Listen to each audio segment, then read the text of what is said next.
Durante el segundo día de mi estancia en Trun, recordé la historia. Mi hermana y yo tomábamos té en la terraza. Kitty, pregunté, ¿tuviste a una monja entre tus belgas? ¿Te refieres a la hermana Mary Angelique? Posiblemente. Háblame de ella. Oh, es una criatura muy misteriosa. ¿Aún está aquí? ¿En la casa? No, no, en el pueblo. El doctor Rose. ¿Recuerdas al doctor Rose? Denegué con la cabeza. Solo recuerdo a un viejo de unos 83 años. Ese era el doctor Laird. El pobre murió ya. El doctor Rose hace pocos años que vive aquí. Es muy joven y muy dado a las nuevas ideas. Quizá por eso tomó el mayor interés en la hermana Mary Angelique. Ella sufre alucinaciones, ¿sabes? Y aparentemente resulta interesantísima desde un punto de vista médico. La pobre no tenía dónde ir y en mi opinión es una criatura insignificante que solo causa impresión. ¿Lo entiendes? Como te he dicho, carece de sitio donde ir y el doctor Rose logró que se afincase en el pueblo. Tengo entendido que escribe una monografía o una de esas cosas que hacen los médicos relacionado con ella. Después de una pausa, me preguntó, ¿qué sabes tú? Oí una historia bastante curiosa.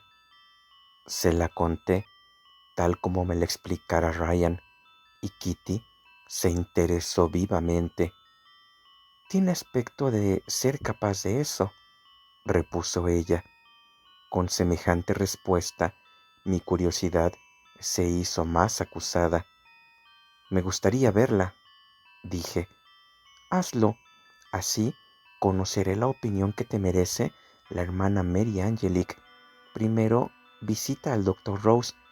¿Por qué no das un paseo hasta el pueblo después del té? Hallé al doctor Rose en su casa. Me pareció un joven agradable, si bien algo de su personalidad me repelió, demasiado afectado para ser agradable del todo. En cuanto le hablé de la hermana Mary Angelique, se embaró alertado. Le conté la versión de Ryan y él no me ocultó su gran interés por aquel asunto.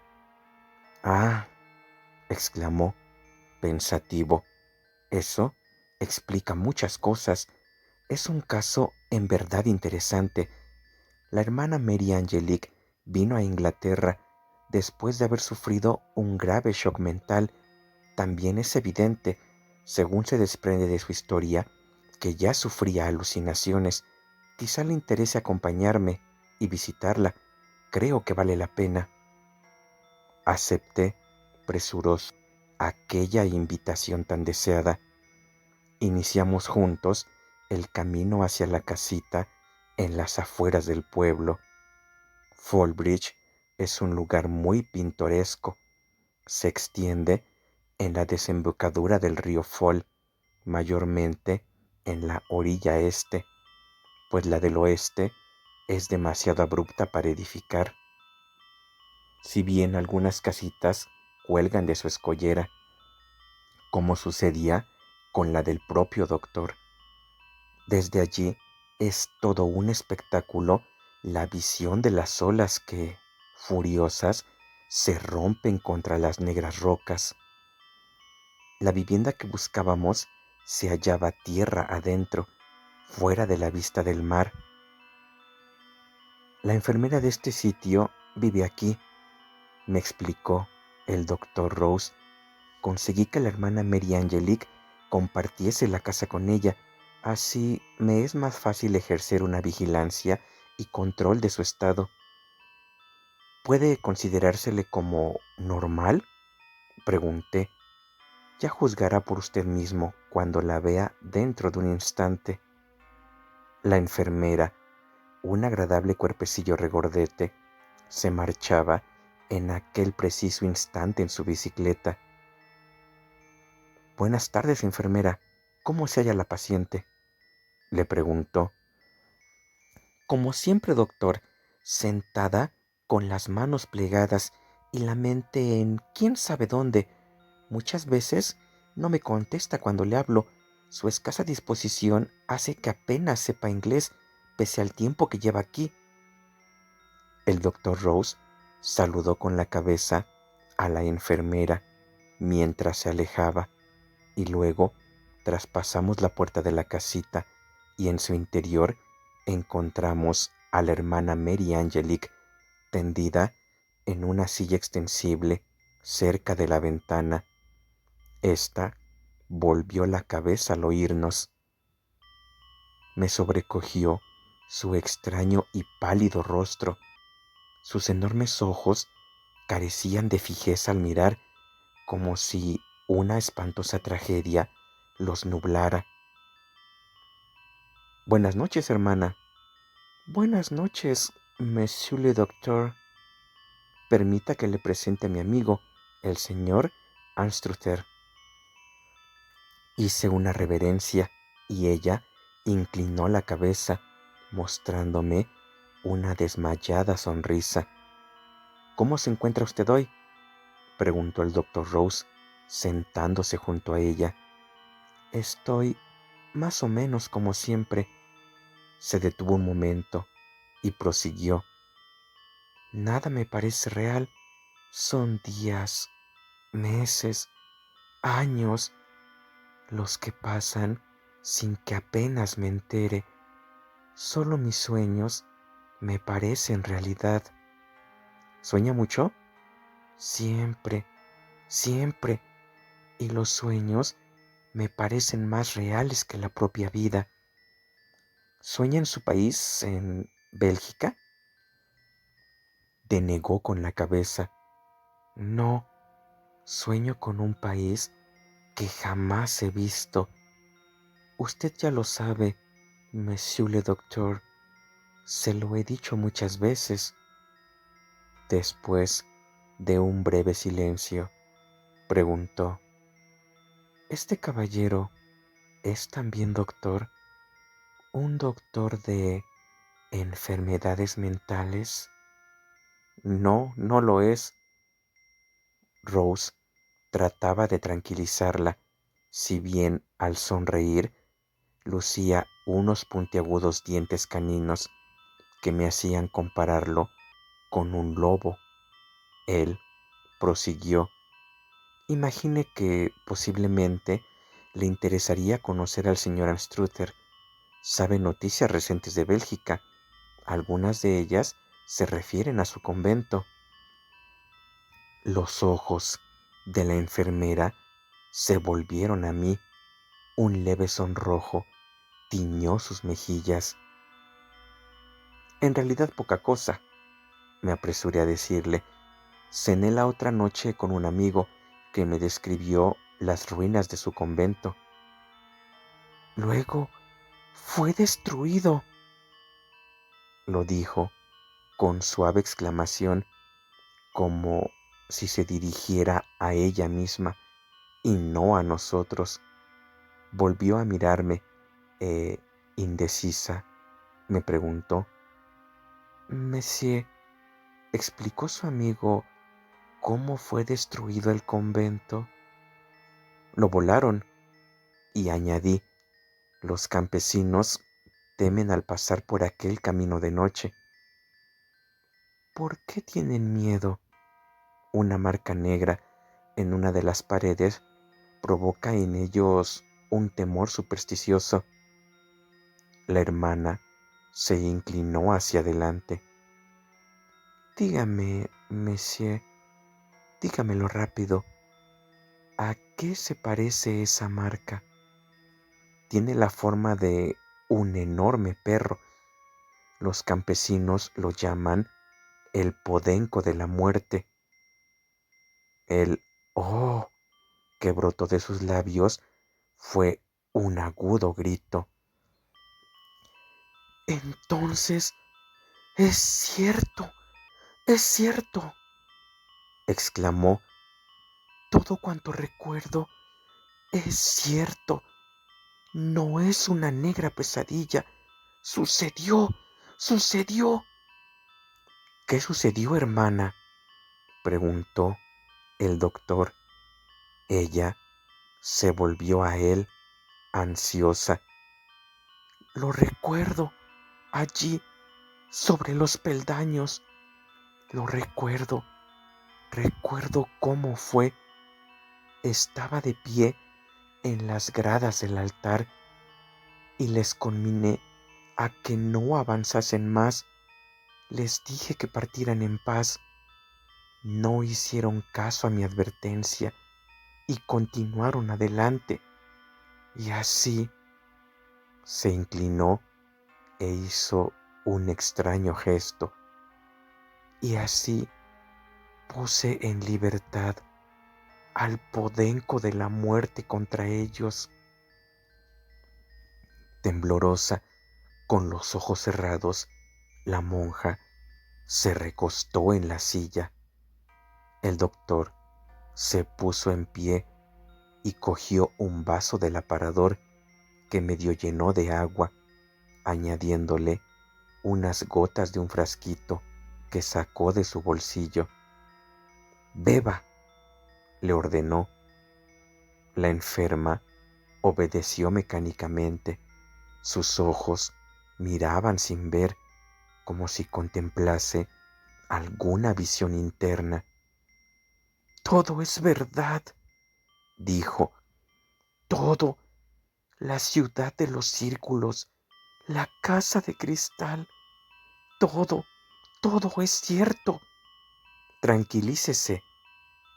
La voz del médico tenía suave modulación, era consoladora y parecía invitar a proseguir los pensamientos. «Hábleme de la ciudad», le dijo. «La ciudad de los círculos, ¿no la llamó así?». La hermana Mary Angelique repuso de modo inconsciente. «Sí, había 3 círculos, el primero para los elegidos, el segundo para las sacerdotisas y el exterior para los sacerdotes. Y en el centro», contuvo el aliento y su voz se quebró debido a un indescriptible dolor.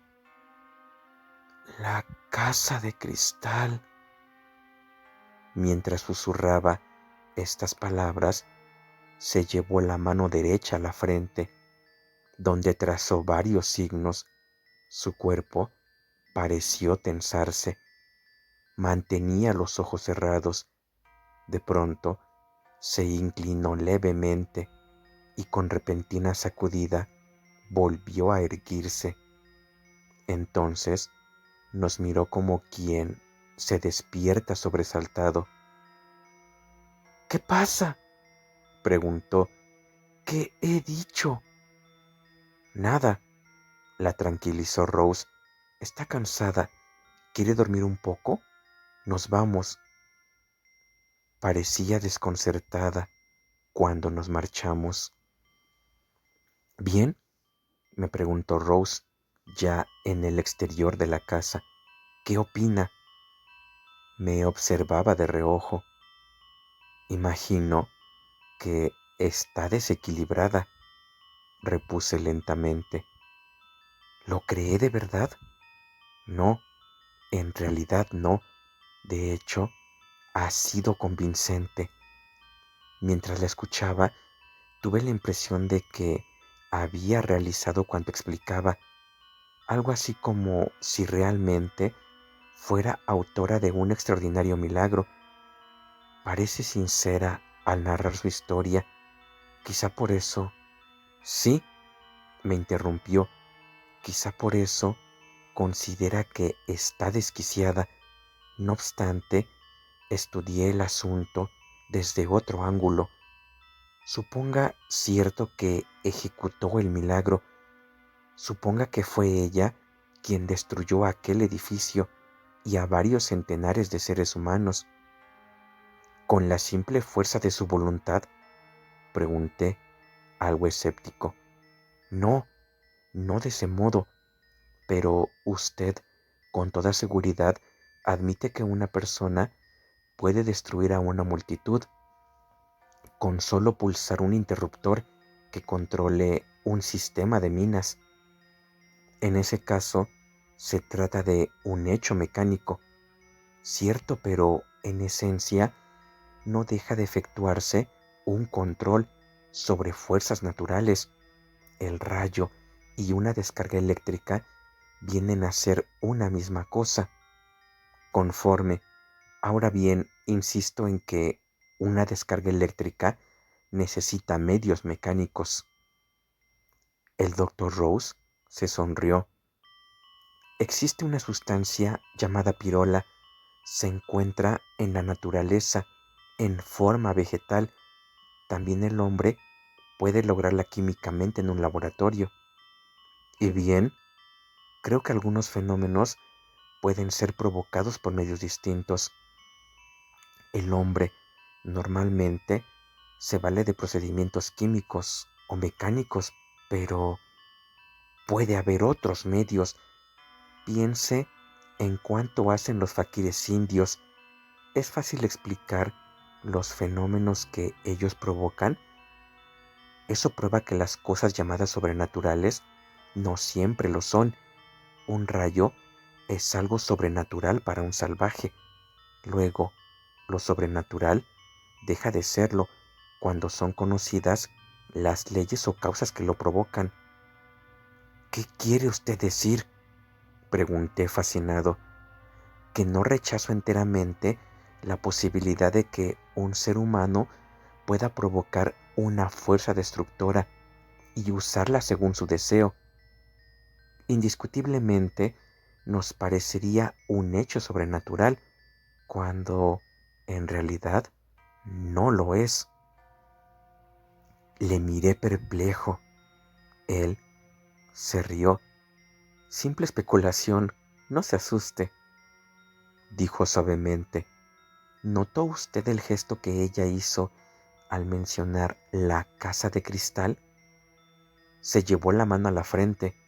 Exacto, y trazó un círculo con movimientos parecidos a los que emplea un católico al hacer la señal de la cruz. Ahora le contaré algo interesante, señor Anstrutter. En vista de que mi paciente pronuncia con mucha frecuencia la palabra cristal en sus delirios, decidí someterla a una prueba. Conseguí una bola de cristal de roca y se la mostré sin previo aviso. ¿Y qué sucedió? El resultado fue muy curioso y sugestivo. Todo su cuerpo se tensó y sus ojos miraron la bola como si no diera crédito a lo que veía. Luego se puso de rodillas, murmuró unas palabras y se desmayó. ¿Qué dijo? El cristal, la fe, aún vive. Extraordinario. Sugestivo, ¿verdad? Pero eso no fue todo. Al reponerse de su desmayo, no se acordaba de nada. Le mostré la bola de cristal y le pregunté si sabía lo que era. Me repuso que se parecía a una de esas bolas de cristal que usan los adivinadores del porvenir, según la descripción que de ellas tenía. A mi pregunta de si había visto otra con anterioridad, dijo: «Jamás, monsieur le docteur». Entonces capté la mirada perpleja de sus ojos. «¿Qué le preocupa, hermana?», indagué. «Es todo tan raro», repuso. «Jamás he visto una bola de cristal y sin embargo siento la sensación de que me es muy familiar. Hay algo, si pudiera recordarlo». Su esfuerzo mental era evidentemente penoso y le prohibí que pensase más. De eso, hace 2 semanas. He querido que descanse ese tiempo para fortalecerla. Mañana reanudaré mi experimento. ¿Con la bola de cristal? Sí, Espero obtener resultados interesantes. ¿Qué es ello? Hice la pregunta con simulada indiferencia y atento a su reacción. Rose se irguió. Durante breves segundos pareció vacilar, pero al fin me contestó con voz más grave, más profesional. Luz sobre ciertos desórdenes mentales no muy definidos. La hermana Mary Angelique es un caso rarísimo. El interés del doctor Rose era meramente profesional. Me pareció dudoso. ¿Le molestaría si yo viniese también? Pregunté. Quizá solo fue pura imaginación, pero lo cierto es que me pareció advertir que vacilaba antes de contestar. Pensé que no deseaba mi presencia. Sí, claro, no tengo inconveniente alguno. Después de breve silencio, añadió, supongo que no estará usted aquí mucho tiempo. Hasta pasado mañana. Evidentemente, la respuesta le gustó. Desaparecieron las arrugas de su frente y empezó a contarme unos experimentos que había realizado con conejillos de indias.